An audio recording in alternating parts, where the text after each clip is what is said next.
gold bars. Oh. Bibili kami ng property na sandamakal ng ginto. Magtsachamba namin yun.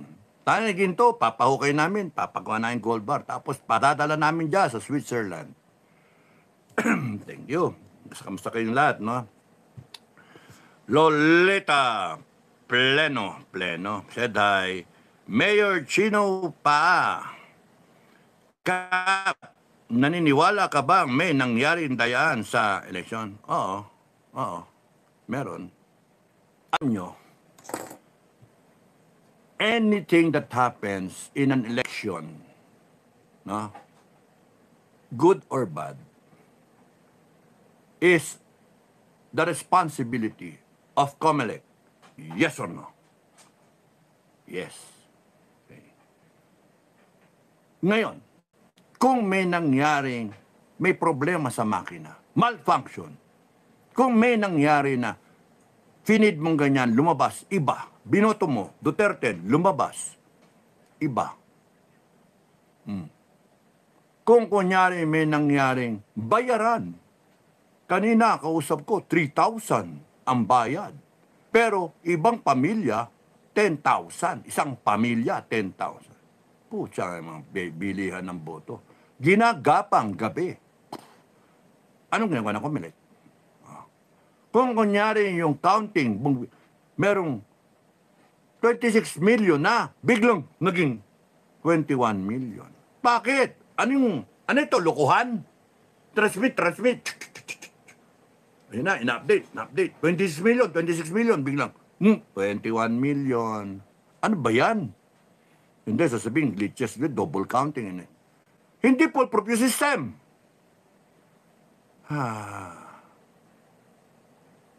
Kaya nga, may dayaan as far as I look at it, meron. Because I cannot be fooled easily. Lumitaw ng number 1 ang Bongo. Number 3, ang Bato. May sumingit sa gitna nila. Ngayon ang tanong, naging number 1 ang Bongo, naging number 3 ang Bato. Doesn't it follow logically na pagkabinoto mo si Bato at si Bongo at pati si Marcoleta ay nag-Duterten ka? Nag-Duterten ka. Boboto mo si Bato at saka si Bongo at saka si Marcoleta, ibig sabihin, Duterten ka. Nasaan na si Kibuloy? Nasaan na si Vic Garcia, si Atty. Vic Rodriguez? Nasaan na sila Lambino, si Hinlo, lahat sila? Nasaan na? Kasi pare-parehas yung weight ng boto niyan. Dapat yan, nagaganyanan lang sila. 1 to 10. Kung may sumingit, malayo. Kasi kung merong 10 milyong Pilipino nag-straight Duterte, 10 milyong kagad, pantay-pantay ang boto niyan, lamang sila ng 10 milyon dun sa iba. Ano nangyari? 32 million yung bumoto kay Inday. Tignan ninyo yung mga survey, tignan ninyo yung mga actual na rally. Lilitaw, Bongo, Bato, Marcoleta, parang siningle out. In my case, hindi. Binoto ko lahat eh. Kaya pantay-pantay ang weight ng boto ng isa't na yan. I expect na pagka nag-counting yung machine, konti lang ang diferensya niya kung meron may isa hindi bumoto, iba hindi bumoto. And daming comment sa akin, Duterte eh. Dami kong nakausap eh, Duterte. And ngayon ipipilit ng iba na ganyan talaga lumabas. Hindi eh. Because when you vote for Bongo and Bato and Marcoleta, you are in fact voting a straight Duterte. Because you are a strong Duterte follower. You are a believer. Iboto mo si Bongo tsaka si Bato. Ba't may boboto si Bam? Ba't may boboto yung iba? Si Ping. Sorry, sir. Ba't may boboto mo si Kiko? Oh, lahat na yan. Bakit may boboto? Uunahin mong iboto, since binoto mo lumalabas number 1 at number 3, si Bato at si Bongo at si Bato, it follows na dapat ibinoto mo yung 10, nasaan na yung 7? Nasa na? Kaya nga talagang it is not a logical outcome. Kasi number 1, number 3 are strong Duterte supporters. Kaya kung kunyaring kahit 10 milyon na DDS yan, 10 milyon, lamang na kagad yang 10 na yan. Black voting. Duterte plus 2. Lumitaw nga yung 2 na tinaas ni Inday. Kaya kung kayo gusto nyong maniwala na wala yung okay yung eleksyon na yan, choice nyo yun. Pero ako, as far as I'm concerned, dinaya yan. At nakaka-insulto kasi 1 o 2 tao lang ang nagdesisyon sa outcome ng eleksyon na bumoto ang 68 milyon. Mga ina niyan, yun yung katotohanan, yun yung real talk. At kung umikot ang gulong, ay ako mismo would want and demand bilangin yan mano a mano. Sinong gusto mag-volunteer na 1 milyon? Bumilang kayo ng tig 38 lang na boto. Oh, yung 500 tig sa 76. Ang bilangin nyo, isa taga-basa, isa taga-counter check and balance, 500, that's 1 million volunteers. I'm sure people will come out. Bilangin natin mano a mano. It will only take a day. Bilangin lahat yan. People will come out. Yun dapat. Manuhin natin because there is question, serious question sa outcome ng eleksyon. And I want it counted manually. Tapos sasabihin nyo, na kailangan maglabas kayong pera. No! Hindi kayo maglalabas ng pera because it is our right. It is our vote. Cumulative vote namin. Pinakialaman nyo. Tinarantado ninyo. Hayop kayo. Gagamitan nyo pa kami ng mga ek-ek ninyo sa COMELEC. Gagamitan nyo kami ng batas. I-abolish namin yung COMELEC eh. Kala ninyo, we the sovereign Filipino people. I-abolish namin yan eh. Pabitay namin yung mga walang niya dyan eh. Yung mga nandaya dyan eh. Huwag nyo kaming ginagago. Huwag nyo kaming niloloko. Pinakialaman ninyo, you tampered with the will of the people. And you are hereby violating the Constitution. Ganong kasimple. Tapos kayo, COMELEC ang nasa tama. Nanyo, ulol nyo. Kala nyo ko ako. Eh nakakapika, nakakainis kasi binababoy nyo. Sino nag-decide na lumabas yan lahat na yan? May mga paningit. Sino bang gustong impeach ang Inday Sara? Ha? Sino ba may control sa budget at nakakabayad ng ganyang klase, ng ganyang scale? Pinamigay ninyo yung LGU para walang masabing taong bayan. Yay! Artificial victory. Pagdating sa national, kinontrol nyo yun kasi yun ang mahalaga sa inyo para ma-impeach ang Inday Sara. Ginawa niyo listahan kung sino mananalo and making it appear na walang dayaan.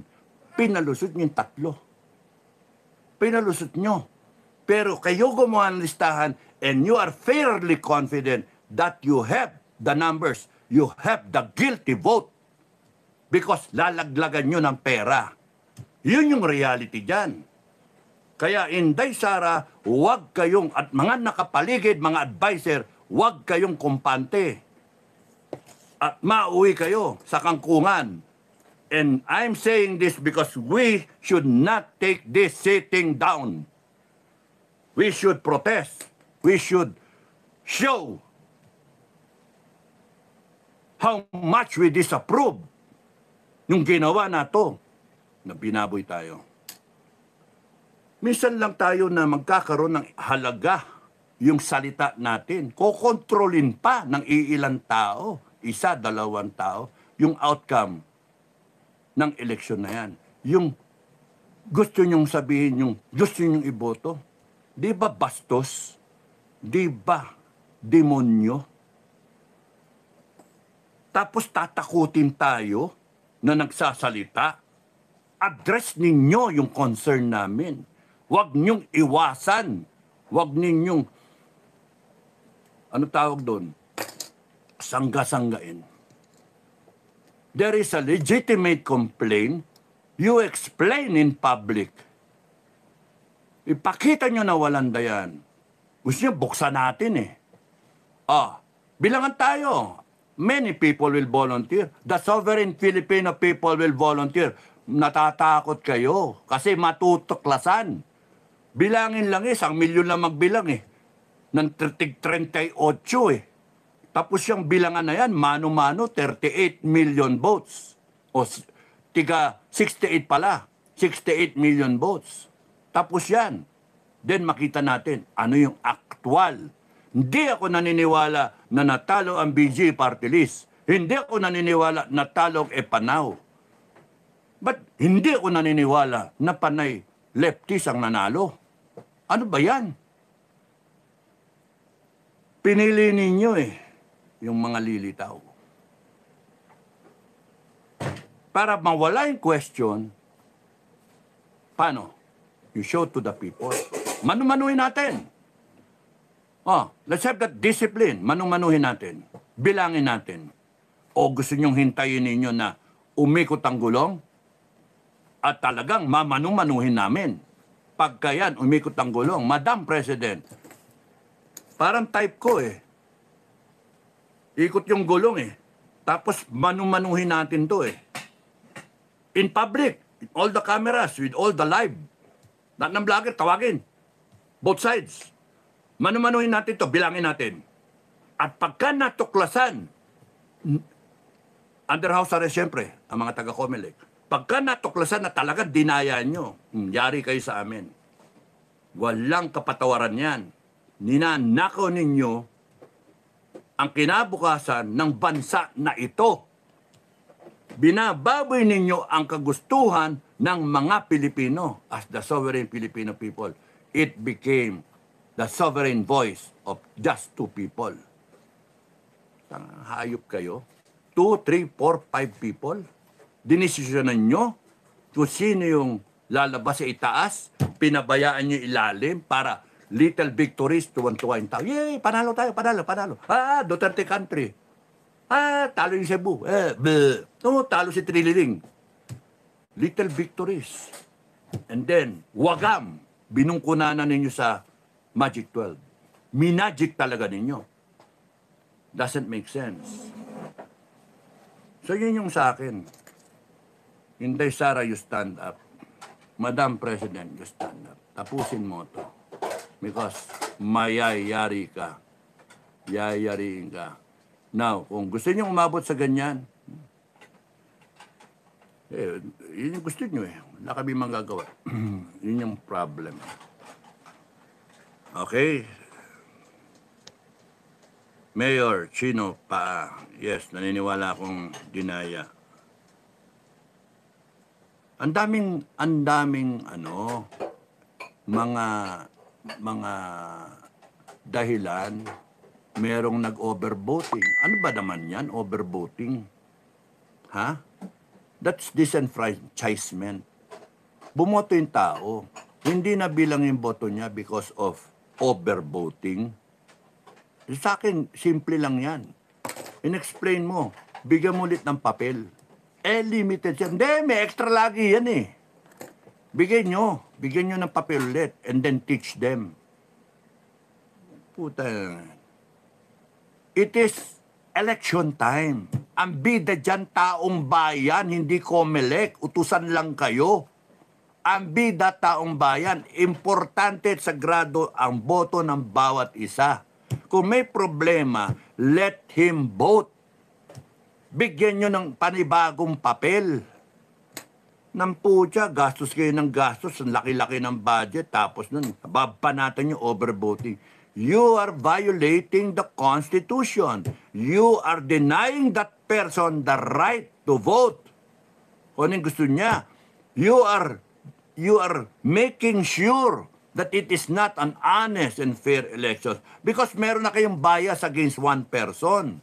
Hindi trabaho ng COMELEC yun. Hindi kayo sinusweldoan para ganyanin yung tao. It is the right of every individual come election day na makaboto. Online voting, pahihirapan nyo.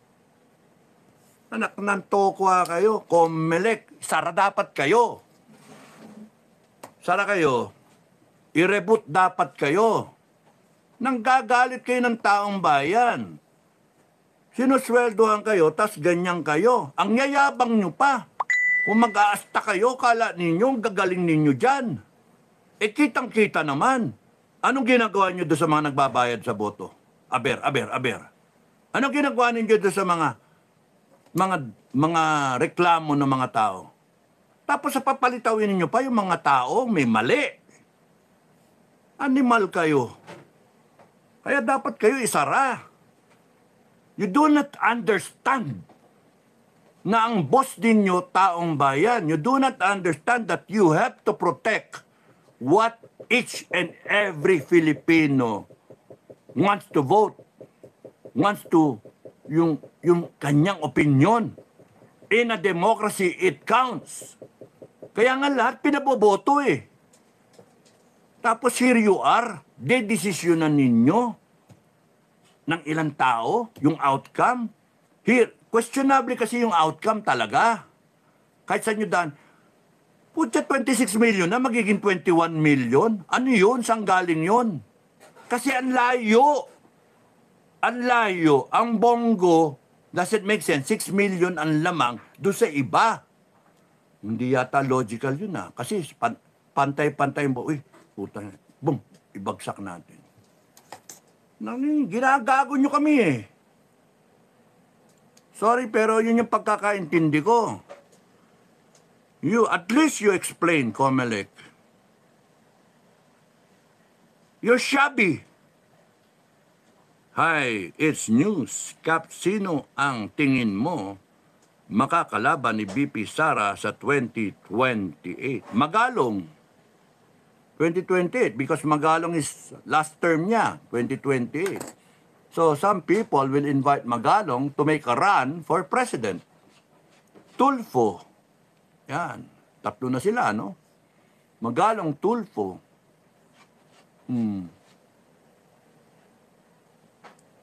Pero yung BP, dami niyan. Mag-BP muna yung iba dyan. Sila, isa pang Tulfo, isa baka si Aimee, tandem ni isang Marcoleta siguro, sa BP, or mag-isa pang term, tatapusin ni Marcoleta isang term, tatapusin niya, gagraduate siya. Pero siyempre, may mga constraint iba dyan, yung edad nila eh. So, Magalong has to make a run for it kung talagang maga-national siya. And ang tanong is, magbabayis pa ba siya o diretso na siya? Now, it has all something to do with the impeachment of Inday Sara. Whether she is impeached and disqualified, and it opens up the floodgates for all those who want to run. Yun yung senaryo. Everybody wants to impeach Inday Sara. Kaya nga may mga pera dyan, nalalabas talaga. Drug money, corporate money, Congress money, pera ninyo, taong bayan, maglabasan lahat yan. Just to impeach Inday Sara. Because they do not want an Inday Sara. Because they are afraid of an Inday Sara na aayusin ang Pilipinas. And these demons, ayaw nila. Kasi mawawala yung korupsyon. Uupakan kayo ni Inday. Eh kayong mga kababayan na naniniwala sa kanya, you better believe in her now. You better trust her now. You better fight for her now. Binubura siya because 2028, takbo yan si Tamba. Oh, ang dami nila. Magalong, Tamba, Tulfo. Sa BP, ang dami. Robin, Bato, Bongo, Aimee, maybe. Ang dami. Marcoleta, bakit? Kasi pagka hindi ka naman nanalo, balik eh. Sa Senate eh. Hindi pa tapos, unexpired term. Takbo ka. Tapos doon, pagka natalo ka, Oh, fallback. Doon sa dati mo. You can make a run. Lahat sila sa Senado. Pwede. Yung may mag-a-attempt. And if Inday Sara is impeached, open yung ball game. Lahat sila pwede. Wala eh. Sino?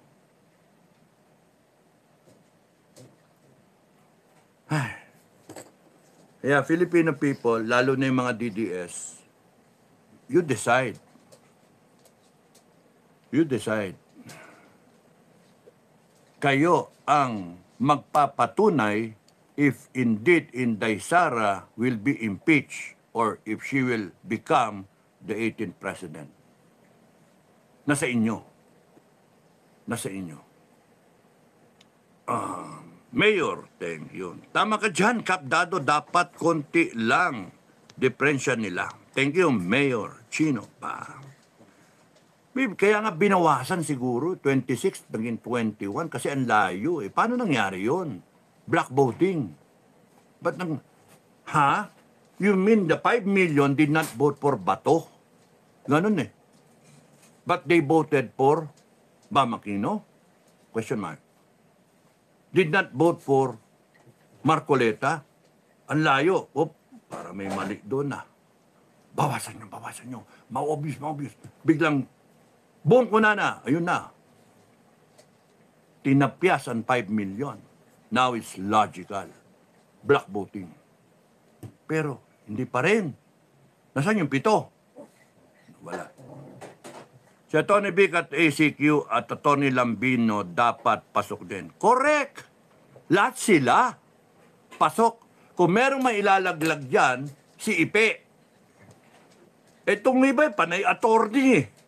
Maganda yung line-up eh. Para yung mga may kakayahan. Ang ano dyan, ang pinakamahina, ang weakest link is Ipe.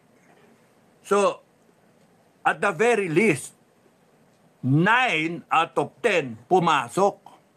Pero yung talagang nag-block voting, si Ipe will be somewhere there. 12, 13, baka pumasok din. Kasi yung iba talaga, solid eh. Straight, 10 plus 2. Yung iba, nag-iisip, ayaw namin ng artista.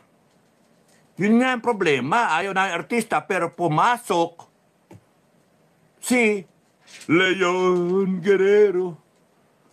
Ayaw yung artista, ayaw yung iboto si Ipe, pero pasok ang Leon Guerrero. Muntik pa si Bong Revilla. Hindi ko maintindihan bakit ipapasok si Ping Lacson. Sorry sir, pero real talk lang eh, history eh. You authored Resolution 10. Ilang bilyon na ang nawawala sa kaba ng taong bayan because of that legalized corruption. Walang resibo, pirma lang. Buong Congress, 300 plus congressmen, 24 senators, lahat pirma lang. Nakakainis. Tas binoto ng taong bayan. Ano, hangal? Mga taong bayan? Alam nyo, Resolution 10?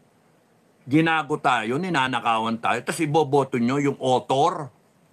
Does it make sense? I really believe na tinamper yung eleksyon na yan. Anong gawin nyo? Kasuhan nyo ko? Kayo na nga yung nanggago, kayo pa yung malakas ang loob mang kaso.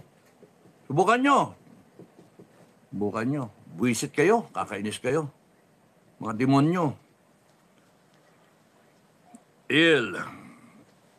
Thank you, Hill.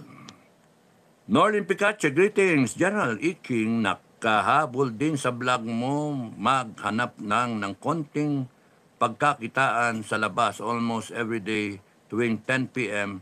nightly. Shout out sir. Thank you, Norlin Picache. Thank you ha.